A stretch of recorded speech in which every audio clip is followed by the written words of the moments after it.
সারা বছর ধরে ইতিহাস পড়ছো, অনেকে ভয় পাচ্ছ, অনেকে ভয় পাচ্ছ না।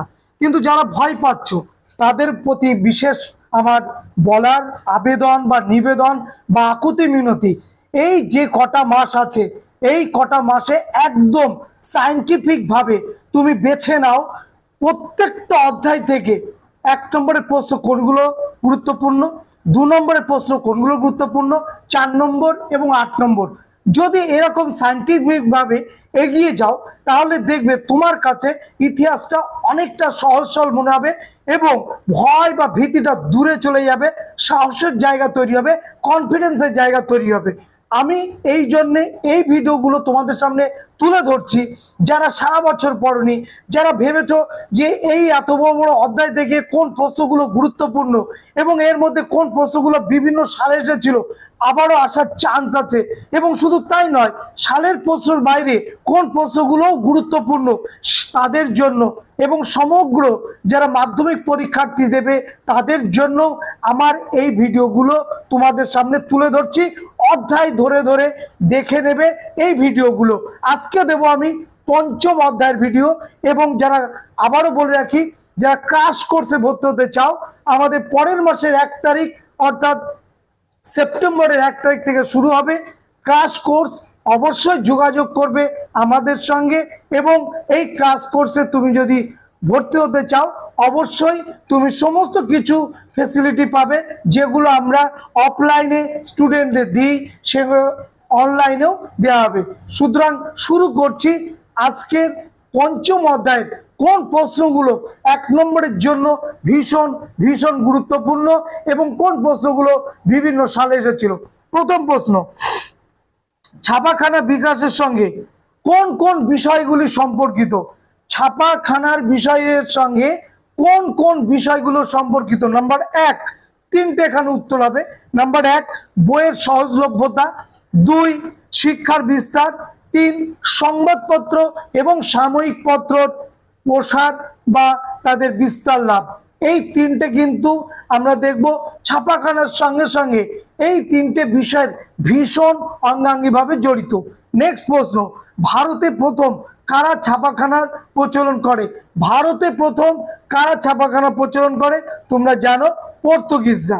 পরের প্রশ্ন, কলকাতা বিজ্ঞান কলেজ কে প্রতিষ্ঠা করেছিলেন?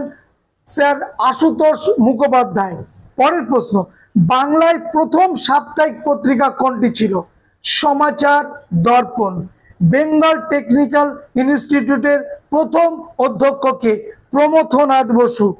বাংলা ভাষায় প্রথম বই ছাপা হয় কত সালে? 1778 সালে। বেঙ্গল টেকনিক্যাল ইনস্টিটিউট প্রতিষ্ঠা হয় কত সালে? 1906 সালে। বর্ণ পরিচয় প্রকাশিত হয় কত সালে? 1855 সালে। ভারতে প্রথম কারা ছাপাখানা প্রচলন করে? পর্তুগিজরা। ও বাংলায় প্রথম সাপ্তাহিক পত্রিকা আমরা বলে দিয়েছি। পরের প্রশ্ন, U N Roy and Sons প্রতিষ্ঠিত হয় কত খ্রিস্টাব্দে? 1895 খ্রিস্টাব্দে। ভারতে হাফ টোন পদ্ধতি প্রবর্তন করেন কে? উপেন্দ্র কিশোর রায়চৌধুরী। হিমালয়ের উচ্চতা প্রথম মেপেছিলেন কে? রাধানাথ সিকদার। নব্যবঙ্গ গোষ্ঠীর সদস্য এই রাধানাথ সিকদার। মার্কিউরাস নাইট্রাইট আবিষ্কার করেছিলেন কে? প্রফুল্ল চন্দ্র রায়। বসু বিজ্ঞান মন্দির প্রতিষ্ঠা করেছিলেন কে? জগদীশ চন্দ্র বসু।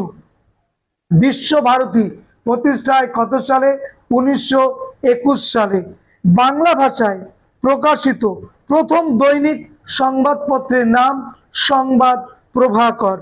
বাংলার ক্যাস্টন অথবা বাংলার গুটেনবার্গ অথবা বাংলার মুদ্রণ শিল্পের জনক কাকে বলা হয়? চার্লস উইলকিন্সকে। বেঙ্গল গেজেটের প্রথম সম্পাদক কে ছিলেন? James Augustus Hicky. ভারতের প্রথম সংবাদপত্র কোনটি? ভারতে ইংরেজি ভাষায় প্রথম সংবাদপত্র নাম কি? একই উত্তর, বেঙ্গল গেজেট। বর্ণ পরিচয় কে রচনা করেন? ঈশ্বরচন্দ্র বিদ্যাসাগর। কোন বছর শ্রীরামপুর মিশন প্রেস প্রতিষ্ঠা হয়? 1800 সালে। মাতৃভাষা মাতৃদুগ্ধ সম কার উক্তি? Rabindranath Tagore. IACS, Indian Association for the Cultivation of Science, প্রতিষ্ঠাতাকে ডক্টর মহেন্দ্রলাল সরকার। বাংলার বিশ্বকর্মা কাকে বলা হয়? স্যার রাজেন্দ্র লাল মুখার্জি। ভারতবর্ষীয় বিজ্ঞান সভা কে কবে প্রতিষ্ঠা করে? মহেন্দ্রলাল সরকার, 1876। জাতীয় বিজ্ঞান চর্চার জনককে? ডক্টর মহেন্দ্রলাল সরকার। কেস্কোগ্রাফ যন্ত্রটি কে আবিষ্কার করেন? জগদীশ চন্দ্র বসু। এটি দিয়ে উদ্ভিদের বৃদ্ধির হার মাপা যায়। হিস্ট্রি অফ হিন্দু কেমিস্ট্রি গ্রন্থের লেখককে? আচার্য প্রফুল্ল চন্দ্র রায়। কবে কোথায় ভারতের প্রথম ইঞ্জিনিয়ারিং কলেজ প্রতিষ্ঠা হয়? রুরকিতে, 1847 খ্রিস্টাব্দে। প্রাচ্যের অক্সফোর্ড কাকে বলা হয়? ফোর্ট উইলিয়াম কলেজকে। রামরাম বসু কে ছিলেন? কেরির মুন্সি ও প্রতাপাদিত্য চরিত্রের লেখক। বর্ণপরিচয় কে প্রকাশ করেছিলেন? ঈশ্বরচন্দ্র বিদ্যাসাগর। বাংলার গুটেনবার্গ কাকে বলা হয়? বলেছি আমরা। বাংলা ভাষার প্রথম বই ছাপা হয়েছিল, তার নাম কি? A grammar of the Bengal language. Santiniketan প্রতিষ্ঠায় কত সালে? 1901 সালে। ভারতে হাফ টন প্রিন্টিং পদ্ধতি প্রবর্তন করেন কে? উপেন্দ্র কিশোর রায়চৌধুরী। ছাপাখানা থেকে মুদ্রিত ভারতের প্রথম সংবাদপত্রের নাম কি? Bengal gazette, 1780। James Augustus Hicky বা হিকির গেজেট।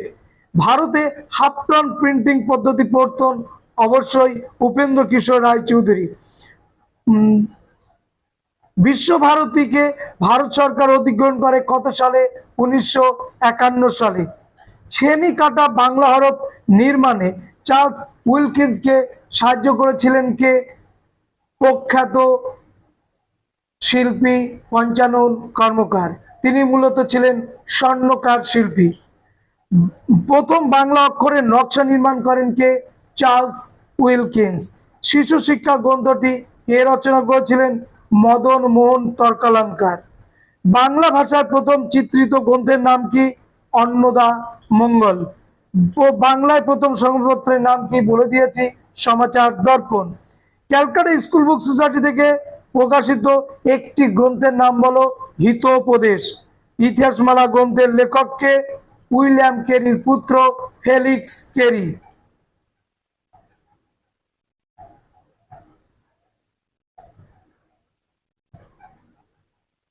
উইলিয়াম কেরি হবে। ফেলিক্স কেরি তো বিদ্যাহারা বলি। বোলপুরে শান্তিনিকেতন আশ্রম প্রতিষ্ঠা করেন কে? মহর্ষি দেবেন্দ্রনাথ ঠাকুর। একদম নিরিবিলি ব্রহ্মের উপাসনা করবার জন্য। ভুবনডাঙ্গা। কে প্রথম জাতীয় শিক্ষা কথাটি ব্যবহার করেন? প্রসন্ন কুমার ঠাকুর। চন্দ্রশেখর ভেঙ্কটরমন নোবেল পান কত সালে? 1930 সালে, রমন এফেক্ট আবিষ্কারের মধ্য দিয়ে। কোন বছর শ্রীরামপুর মিশন প্রেস প্রতিষ্ঠা হয়? 1800 সালে। এইগুলো 1 নম্বরের প্রশ্ন।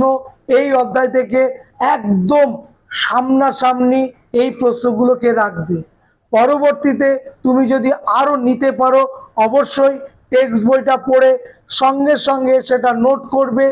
এই অধ্যায় থেকে আর কোন কোন প্রশ্নগুলো গুরুত্বপূর্ণ, অবশ্যই টেক্সট বই দেখে সঙ্গে সঙ্গে এই প্রশ্নের সঙ্গে সংযোজন করে রেডি করে রাখবে। তাহলে আর দ্বিতীয়বার বইটা দেখা লাগবে না। এবারে 2 নম্বরের 32টা প্রশ্ন বলবো পঞ্চম অধ্যায়ের। প্রথম প্রশ্ন, বাংলার ছাপাখানার প্রাক আধুনিক যুগের 2টি বৈশিষ্ট্য কি কি? এটা একদম লাস্টের প্রশ্নটা, কিন্তু প্রথম প্রশ্নটা, বাংলার মুদ্রণের ইতিহাসে বটতলা প্রেসের অবদান লেখো। 2, বাংলার মুদ্রণের ইতিহাসে শ্রীরামপুর মিশন প্রেসের অবদান কি? 3, বাংলার ছাপাখানার বিকাশে পঞ্চানন কর্মকারের কি ভূমিকা ছিল? নেক্সট, ঔপনিবেশিক শিক্ষা বলতে কি বোঝো? নেক্সট, চার্লস উইলকিন্স স্মরণীয় কেন? তাকে এর মধ্যে অনেকগুলো প্রশ্ন আছে, 4 নম্বরের জন্য আসতে পারে। মনে করো চার্লস উইলকিন্স 4 নম্বরের জন্য দিয়ে দিল, মনে করো পঞ্চানন কর্মকার 4 নম্বরের জন্য দিয়ে দিল। তাহলে আমাকে উত্তরটা একটু ডিটেলসে রেডি করে রাখতে হবে যে 4 নম্বরের যদি আসে ওখান থেকে আমি 2 নম্বরের জন্য লিখতে পারবো। কিন্তু 2 নম্বরের জন্য যদি রেডি করে রাখো ওটা কিন্তু কিন্তু 4 নম্বরের জন্য তোমরা পারবে না। সুতরাং এই যে প্রশ্নগুলো এবার তুমি বুঝবে কি করে যে এই প্রশ্নগুলো 4 নম্বরের জন্য গুরুত্বপূর্ণ, তাহলে তোমাকে অবশ্যই স্যার ম্যাডামদের একটু সাহায্য নিতে হবে এবং রিয়ালাইজ করতে হবে বিগত বছরের কোন কোন প্রশ্নগুলো 2 নম্বরের ছিল কিন্তু সেগুলো 4 নম্বরে এসেছে, বা 4 নম্বরের ছিল সেগুলো 2 নম্বরে এসেছে। দেখো এই প্রশ্নগুলো বাছাটা কিন্তু খুব কঠিন ব্যাপার, একটু স্যার ম্যাডামের সহযোগিতা নেবে, দেখবে সে তোমাদেরকে অবশ্যই সুন্দর করে গাইড দেবে। তো আমি বলি কি যে এই চার্লস উইলকিন্স এটাও কিন্তু 4 নম্বর, এই যে গঙ্গা কিশোর ভট্টাচার্য 4 নম্বর, উইলিয়াম কেরি 4 নম্বর, ছাপাখানার বিকাশে পঞ্চানন কর্মকার 4 নম্বর, এগুলো কিন্তু 4 নম্বরের জন্যও ইম্পর্টেন্ট, কিন্তু এখানে 2 নম্বরের জন্য দিলে কিন্তু তুমি লিখতে পারবে যদি প্রশ্ন একটু ডিটেলসে লেখা থাকে। তারপরে দেখো রাধানাথ সিকদার স্মরণীয় কেন, এটা 4 নম্বরের জন্য আসবে না, এটা 2 নম্বরের জন্য ইম্পর্টেন্ট। তারপর দেখো ইন্ডিয়ান অ্যাসোসিয়েশন কাল্টিভেশন এর ভূমিকা বিজ্ঞান শিক্ষার বিকাশে, এটা 4 নম্বরের জন্য এবছরের জন্য অবশ্যই করতে হবে, আর 4 নম্বরের জন্য করলে 2 নম্বরের জন্য আমাকে আর খাটতে হবে না। নেক্সট বসু বিজ্ঞান মন্দির, এটাও কিন্তু এবছরের জন্য গুরুত্বপূর্ণ, এটাও 4 নম্বরের জন্য করতে হবে। এখানে আসবে বসু বিজ্ঞান মন্দির প্রতিষ্ঠার উদ্দেশ্য কি ছিল, বিটিআই প্রতিষ্ঠার উদ্দেশ্য কি ছিল, বিটিআই টিকা টাইপের করে রাখবে, তাহলে এখানে ওর ভেতরেই উদ্দেশ্য কি অবশ্যই লেখা থাকবে। শ্রীনিকেতন প্রতিষ্ঠার উদ্দেশ্য কি ছিল অবশ্যই করবে, বিশ্বভারতী প্রতিষ্ঠার উদ্দেশ্য অবশ্যই করবে, শ্রীরামপুত্রই অবশ্যই করবে, কে কবে কি উদ্দেশ্যে কলকাতা বিজ্ঞান কলেজ প্রতিষ্ঠা করেছিল, ভেঙে ভেঙে প্রশ্ন, 3টে উত্তর, 3টে উত্তরই কিন্তু এক লাইনে লিখবো না, 3টেকে কিন্তু প্যারালাল ধাপে ধাপে লিখে আসবো। তারপরে দেখো তারকনাথ পালিত স্মরণীয় কেন, এটাও 2 নম্বরের জন্য ইম্পর্টেন্ট। বাংলার সাংস্কৃতিক জীবনে ছাপাখানার বিকাশের প্রভাব কতটা, প্রশ্নটা 2বার এসেছে, 2 নম্বরের জন্য, 4 নম্বরের জন্য করে যাবে। ঔপনিবেশ শিক্ষা ব্যবস্থা ত্রুটিপূর্ণ কেন, 4 নম্বরের জন্য করে যেতে হবে, এটা 2 নম্বরের জন্য আসতে পারে। জাতীয় শিক্ষা পরিষদ কেন গঠিত হয়েছিল, যদি প্রশ্ন আসে জাতীয় শিক্ষা পরিষদ টিকা সেইভাবে করে যেতে হবে। বিদ্যাসাগর ষাট বলতে কি বোঝো, এটা 2 নম্বরের জন্যই করব। মহেন্দ্রলাল সরকার স্মরণীয় কেন, এটা 2 নম্বরের জন্য রেখেছি। ছাপা বই শিক্ষার প্রসারে কি ভূমিকা নিয়েছিল, এটা 4 নম্বরের জন্য রেখেছি, এবং কোন কোন ক্ষেত্রে এটা 8 নম্বরের জন্য গুরুত্বপূর্ণ। বর্ণ পরিচয় প্রকাশের গুরুত্ব কি ছিল, এটা 2 নম্বরের জন্য। সবই বলছি 2 নম্বরের জন্য, কিন্তু কিন্তু এগুলো 4 নম্বরের জন্য গুরুত্বপূর্ণ। ছাপাখানা জগতে উপেন্দ্র কিশোর রায়চৌধুরী, সিভি রমন বিখ্যাত কেন, বিদ্যাসাগরকে কেন বিদ্যাবণিক বলা হয়, বটতলা 2জন বটতলা প্রকাশকের নাম লেখো, উপেন্দ্র কিশোরের 2টো গ্রন্থের নাম লেখো, বোস ইনস্টিটিউট কে কবে প্রতিষ্ঠা করেছে, ফোর্ট উইলিয়াম কলেজ কেন প্রতিষ্ঠা হয়েছিল, অবশ্যই এসেছে প্রশ্নগুলো। বাংলা ছাপাখানার প্রাক আধুনিক যুগের 2টি বৈশিষ্ট্য কি কি ছিল, এই হচ্ছে 2 নম্বরের প্রশ্ন। আবারও বলছি, এই যে 2 নম্বরের প্রশ্নগুলো বললাম এর মধ্যে থেকে 4 নম্বরের জন্য আসার মতো অনেক প্রশ্ন আছে এই অধ্যায় থেকে, যেগুলো আলাদাভাবে আর করা লাগবে না, 4 নম্বরের জন্য করলে অবশ্যই আমি তুমি 2 নম্বরের জন্য লিখতে পারবো। কেমন, তাহলে এমন প্রশ্নগুলো আমাদেরকে ছেড়ে দেওয়া যাবে না, ছাড়বও না। সুতরাং যথেষ্ট সময় আছে, টেক্সট বই ধরে আমরা সমস্তটাই রেডি করব। আর যেহেতু এই প্রশ্নগুলো বললাম এগুলো অবশ্যই তোমরা রেডি করে রাখবে। সবাইকে ধন্যবাদ, দেখা হবে নেক্সট ভিডিওতে।